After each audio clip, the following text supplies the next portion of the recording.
Guys, thanks for watching. Please make sure to subscribe to our YouTube channel and all our social media platforms at Fino Boxing. You can follow my personal social media at Adriana underscore. David, welcome. What's up? Congratulations on a terrific performance. Thank you. We highlighted at the end of the bout your combination punching. For starters, let's just tell us how you're feeling after that win. 11 tough rounds. I feel really good, man. I feel like Ronald Ellis is a little bit tougher than I thought it was gonna be, but overall, I thought it was a good performance. We worked everything like I always work: body shots, jabs, good combinations. And we got the stoppage at the end. It was a little bit later than I wanted to, but a stoppage is still a stoppage. Yeah, that was my reference. We showed some highlights of your combination punching and the commentary from Al Bernstein about your various angles. Abnemar is commenting on your punch selection. Can you speak to your combination punching and where you think that ranks? It's just I feel like I have one of the best. I'm one of the best combination punchers in the game. It's just the creativity I bring to the table and to the ring is just different from any other fighter, especially super middleweights. I don't think any super middleweights let their hands go like how I do. But it's just I feel like if you land more than one shot, that's what people want to see, and it's more entertaining for the fans at home. Be hard to argue against you on that. So with that, let's take some questions from the press. We'll start with Marcus Hayes. Marcus is with Fight Hub TV. If you unmute, you can go ahead, Marcus. David, how you doing? I'm good, brother. And yourself? I'm real good, champ. Congratulations on your victory tonight. Thank you. Thank you. You know what, David? First off, after another tremendous offensive performance, how do you think that this version of you matches up against Canelo? I feel like there's still some things I need to work on in the gym, but I feel like I still beat Canelo at the end of the day. I feel like I give him a great fight, and at the end, I'm just getting experience. The more experience I'm getting, the older I'm getting. I'm getting that much closer to my man strength. So I feel like with me, I'm a different type of fighter that Canelo has never faced. Especially a fighter that throws a lot of combinations like I throw. With the ferocity and the power I have, I feel like it would be a great fight. I feel like I always have confidence in myself, even if people think I can't do it. I always have confidence. Me and my team have confidence in myself, and we can get anything done. Definitely. And David, you've been very respectable, and you've been respective of Canelo and the way things have kind of shaken out over the last couple of months after you lost the belt on the scale a few months ago in the PBC bubble. Canelo kind of swooped in and took your belt, fighting your dream, a lighter touch, a lot of people said. Did you lose a little bit of respect for Canelo and the way that he moved and the way that he kind of swiped in and took the belt? I mean, I feel like he could have made the fight with me happen, and it would have been better for the fans overall. But he did what he had to do.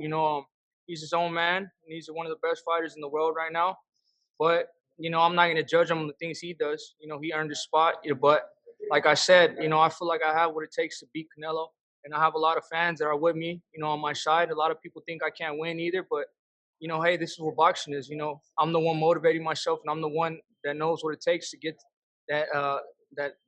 I know what it takes to get that victory. So as long as they give me that fight, it's going to be a win-win on both sides. It's going to be a great fight. It's going to be one for the history books. And, I still feel like I win that fight. Okay, Marcus, thank you. We're going to go next to Jake Donovan from BoxingScene.com. Great, thanks, Chris. I appreciate it, Chris. David, congratulations. Fantastic performance. What was the difference for you, say, like in the first 4 rounds, then like maybe even like going into the 6th round where like you really picked up your activity level? I think the difference was that I was just headhunting in the beginning. I didn't really. My game plan wasn't to go to the body until I kind of figured out that he wasn't really blocking too much shots to the body towards the middle of the round. I mean the middle of the fight. I should have went to the body. Earlier on, I feel like it would have been an earlier stoppage, but as the good thing is that I picked up on it. I picked up on it in the 6 rounds, and you can see before I stopped him, I think it was in the 10th or 9th round, I kept going down to the body, and that's what really turned the events on. He was expecting more body shots, and I mixed the head shots good while he was expecting the body shots, and that's kind of really what hurt him, and that's kind of what what allowed me to get them combinations in, and that's what allowed me to finish the fight. Definitely. And then even though you were in control, I mean, you were still throwing a lot of punches. Like, did you feel any fatigue at all, like going into those later rounds? No, not at Like, it all. didn't I didn't. I show? mean, I wasn't even worried about the rounds. I just asked my dad what round it was Right. because I wanted to see what round it was to push the gas. And when he told me it was the 11th round, I'm like, oh shit, I have to, really push the gas. I wasn't really tired at all. I think that's what working in Big Bear does, Yeah. and that's why I went out there. Working in the high altitude just makes your stamina like ridiculously crazy. So I mean, I wasn't really tired at all. I mean, as you guys could see too, I was throwing. I don't even know how much punches I threw. I probably threw a lot of punches, so I wasn't tired at all. Definitely. So, and you mentioned Big Bear. I know you said you spent, what was it, like 13 weeks out there. Are you prepared to continue, keep doing those camps, or do you feel like the weight is behind you now? I'm definitely gonna go back. I want to be a great fighter at the end of the day. So I feel like that's my sweet spot, and that's how I'm gonna get better. And that's where great champions train. So I wanna work like how my idols trained, and I'm gonna keep going back to Big Bear. And however long I need to be out there for, that's how long I'm gonna be out there for. Definitely. And then my final question: assuming the belts are tied up, obviously Canelo's fighting Billy Joe Saunders. He has his eyes set on your good friend Caleb Plant next. If the belts are tied up, do you have any particular opponents in mind you want to face to stay at this level? I want to fight Charlo. I think that would be a great fight. He said he was going to move up to 168, Right. but now he's backpedaling, saying he's going to go down to 160. I mean, I'm willing to fight anybody. If anybody thinks it's an easy task, then come see me in the ring. I'll show you otherwise. I'm not scared of nobody. I'm not hiding from nobody. I'll fight whoever, whenever. It doesn't matter. You guys just let me know, put a date on it, and that's where I'll be. Very cool. Congratulations, David. Fantastic performance tonight. Probably your best one. Thank you so much. You got it.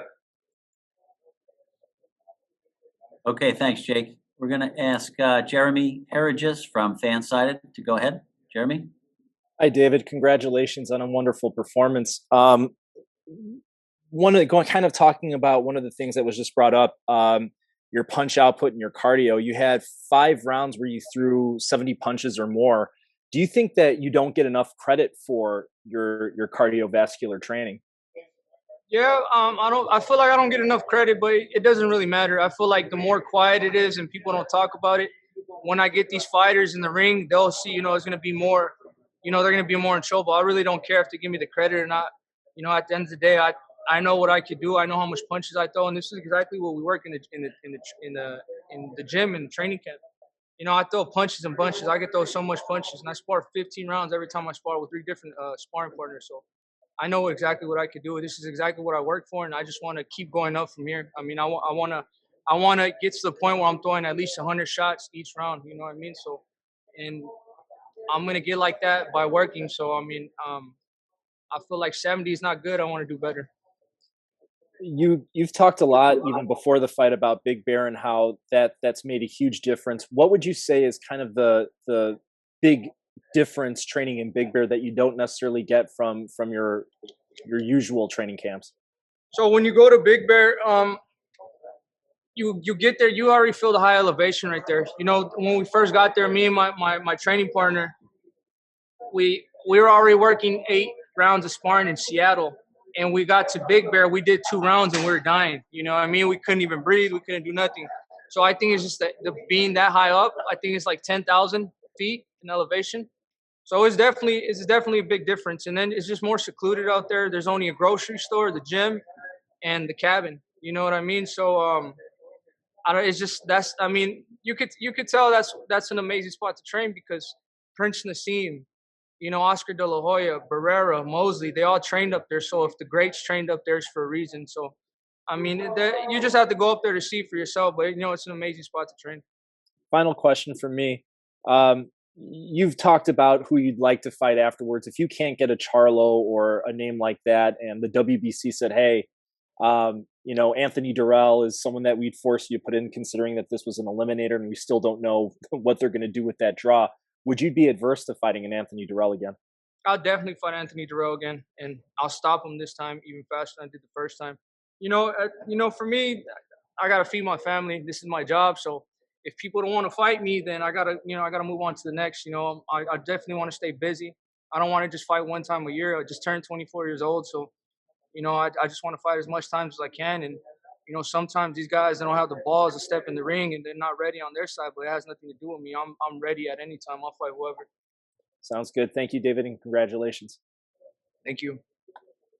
Thanks, Jeremy. So, David, I'm not sure if you know this, but you threw 733 punches in the fight, as counted by CompuBox. You landed 341 of those. There was, over 70 punches per round in nearly every round, except for 4 of them by my count. Your opponent threw 670 punches. He landed just 184. Let's take our next question from Kenan Atchison from Tunnel Vision Sports. Now, go ahead. Hey, David. Congratulations on your fight tonight, man. You look outstanding. Thank you. Thank you. Going into the fight, I know a lot has been made about you being up in Big Bear. Was this probably the best you felt going into a fight? Yeah, this is definitely top 1 or top 2 of the best shape I've ever been. And I think what helped me on that too, I came in, I only gained 10 pounds for this fight. When I weighed myself when I got in the arena, I was 179. I'm usually like 186 or something. I did feel I'm not as strong as I usually do. I 178, but I felt extremely fast, and I didn't get tired at all. So I felt, this is one of the best training camp I've had. But every training camp I have, I feel like there's more at stake. So the next camp is going to be better than this one, and this is going to keep getting better and better because there's more at stake. But yeah, definitely, I had a great training camp this time. And the first couple of rounds, Ellis was there, and he was kind of like going toe to toe with you. Were you surprised at all by that, or did you expect him to, stick and move a little bit more? I mean, he's a man. He's a man too. So I mean, I wasn't surprised. A lot of men, they like to claim, show off like that they're not weaker than another person, especially when they're younger. When they're older than me. Most of everybody's older than me. But I knew, man, he wasn't gonna be able to stay in there. That's why I told my dad, if he wants to stay there all day, I'm gonna keep hitting him till he quits himself. And there was a lot of times I thought he was gonna quit, but hats off to him. He was a tough guy. He didn't quit. So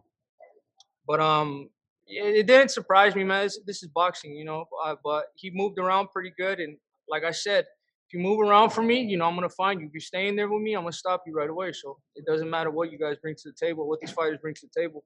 I have an answer for all of it. And your combinations were real crisp tonight.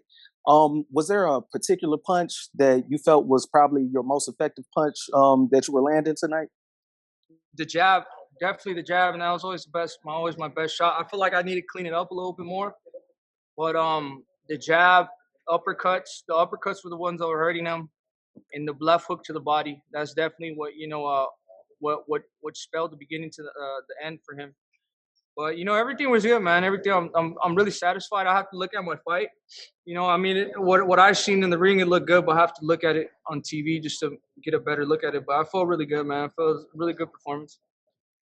All right, thank you, David, and you look really impressive tonight, man. Good luck going forward, bro. Thank you so much. Thanks, Kenan. We'll go to Michael Rueda. All right, David. Hey, congratulations, man. Hell of a performance tonight. I got just a few questions for you. You said, he's a man. This is boxing. Regardless, though, you hit him with some very clean shots, some very powerful shots, upstairs and downstairs. Were you surprised at any point that he never, wilted or even looked like he was going to go down? Yeah, I was surprised, but I mean, after the 5th round, I was just like, I gotta get that out of my head because then I'm gonna be like, I'm gonna keep hitting this dude and he doesn't go down, and I'm gonna be, frustrated. So I just thought, man, let's keep hitting him till he goes down. Let's keep switching it up. Let's keep hitting him until it goes down, and don't worry if he gets hit or not. Let's just go in there and do our job. I mean, sometimes these boxers are super tough, man, and I think my mistake was I didn't go down to the body earlier. I really should have went down to the body earlier, but as soon as I started going down to the body, I mean, you can hit the head all day, but the body, you can't withstand shots to the body for the whole fight. Definitely. Now, also, I heard after you said that you're looking to come back August or September. Obviously, for you want to fight. You said Plant, Canelo, Charlo, all these guys, but they're pretty much going to be tied up. Besides Charlo, is there anything maybe in particular you would want to say to him right now to try to get him in the ring? I mean, he was saying all this stuff that he can knock me out, that I was this and that. Come do it, come do it. I'm willing to fight whoever. I'm not scared of nobody. I'm the youngest guy on this roster, and I'll knock everybody out. I'll stop everybody if that's what it takes. For you guys to get in the ring with me, come see me in the ring. Okay, thank you, Michael. We got just one more question here from Jay Sewell. Jay, you can unmute and go ahead. Hey, how you doing, David? What's up, brother? Congratulations on your performance. You look really good. I'm just gonna ask you one quick question, David. You're 24. How often would you like to get in the ring? Would you like to fight 2 more times because it's only March? Would you like to get 2 more fights in? And if so, who would you like to fight? And David, would you like to fight in front of a live audience now? Yeah, definitely. I just turned 24. I like to get paid, so I definitely would like to fight 2 more times. You know what I mean? But nah, whoever I'm willing to fight whoever, man. Whatever my company says, whatever, I'm down for whatever they want me to do. But yeah, man, I'm looking forward to fighting with the crowd again, man. It's not the same, bro. It's not the same. Just hearing all these shots and not hearing nobody go crazy. I definitely want to fight with the crowd back again. So I mean, whatever they want me to do, I'm willing to do. Okay, thank you very much, David. Congratulations. We do miss the crowd also, but it was something special to hear that fight tonight, what it's like for you guys in the ring. The audio was incredible. Terrific performance. Safe travels. Congratulations on everything. And thank you guys. I appreciate everybody who took their time out to give me an interview. I really appreciate you guys a lot. Thank you so much. Classy move. All right, man.